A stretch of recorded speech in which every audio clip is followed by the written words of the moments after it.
When I was a child, my mother used to read me Bible stories out of the picture book on the shelf. One day we were reading a story about the righteous people sitting on the side of God. I saw these beautiful, big, comfortable chairs. They must have been the best ever created. I was happy thinking about those chairs. I used to love chairs. I don't like chairs anymore. And there are some good reasons why.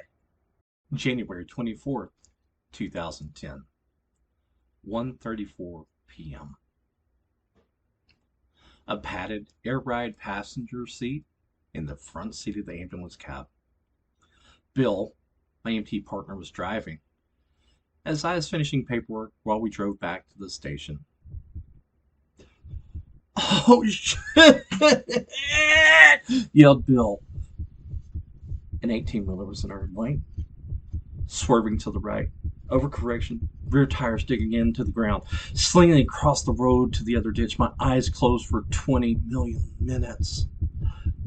An eternity later, I opened my eyes. The world is in slow motion, and as the dead gravel and lush green ground fight over who will kill us. Bracing for impact, we flipped and slid down the ditch for miles and days before coming to rest.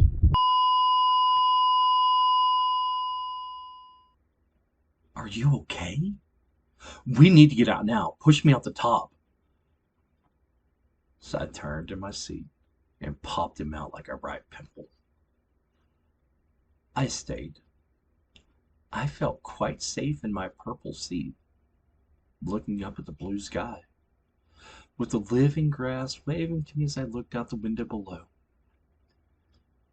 No more harm could happen in my wrecked little ambulance cave. Oh, I was quite okay. So there I sat. January 24th, 2010. 3 minutes later, I realized I couldn't stay in the truck forever. I had to have freedom, and I couldn't go out the top. So I crawled through the narrow front passage into the back patient compartment. The supplies we'd so carefully counted and inspected 6 hours earlier were remnants of a tornado ripping through. The 45-pound EKG monitor had torn from its holder and lodged into the chair I'd been providing care of an hour before. Death had I been in that chair. A searing heat burned my soul from that purple chair. A year later, I left that career hoping the scenes of death would leave my mind. They didn't.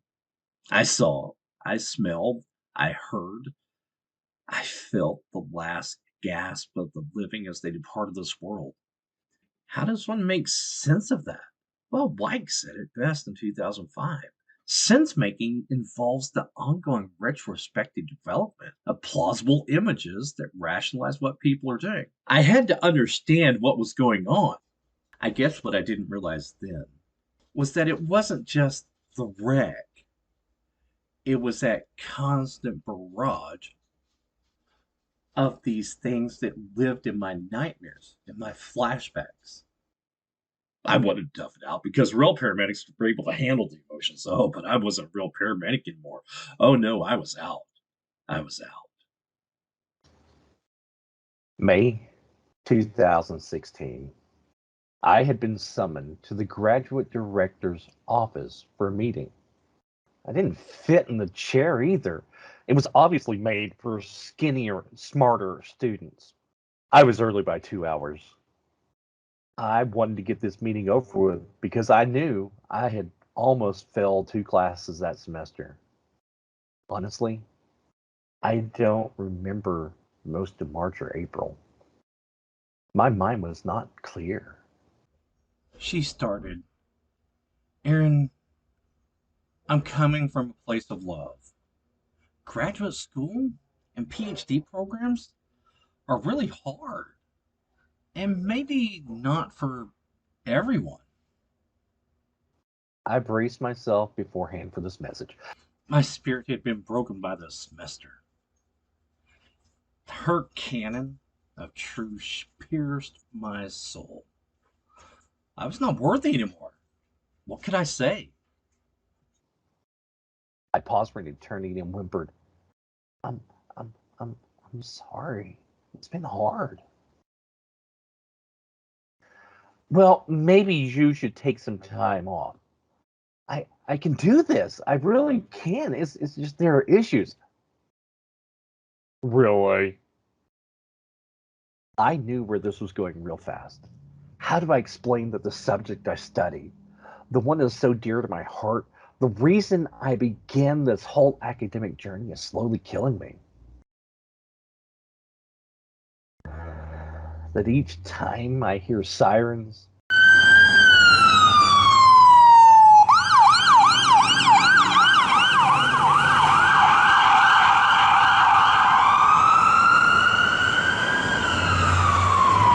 or smell diesel fuel, or breathe, or think, I have flashbacks and nightmares of my time on the ambulance. I see 1,000 dead faces saying, why didn't you save me? They haunt my dreams and suck my soul into a deep hole of despair. The chair creaks and groans as I squirm. I had no choice but to share with her the pit of gloom that had been my life since as long as I can remember. See, it's easy to have an identity one is the perfect student. It's even easy to exist when faculty are on your side. I am not that student. The organizational method that day was quite clear. Put out or get the hell out. I struggled to know what I was in that moment. Liminality is kind of fun like that. I had to make sense based on the other chairs I've been in. See, this is the plausible images we talked about. The interesting thing is we can't understand or make sense in real time. You had to ponder, you had to do all these things, and we had to examine our lives. See, when you live with a mental illness, it's hard to make structure in this world, to create an identity.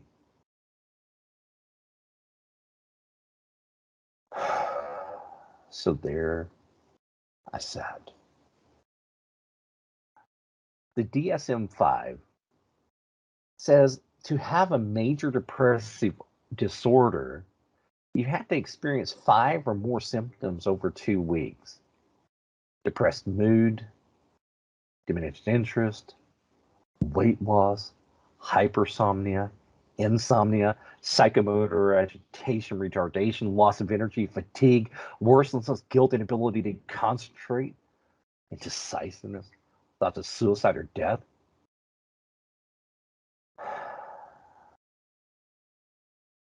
How do I tell her that's how I live 28 days a month? Epilogue, November 2021. They never did get it. A couple of years later, as I did my exit interview from the program, I told them again some of the struggles and things that I saw.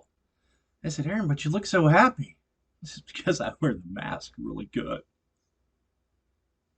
It was then and there that I realized most people don't understand this.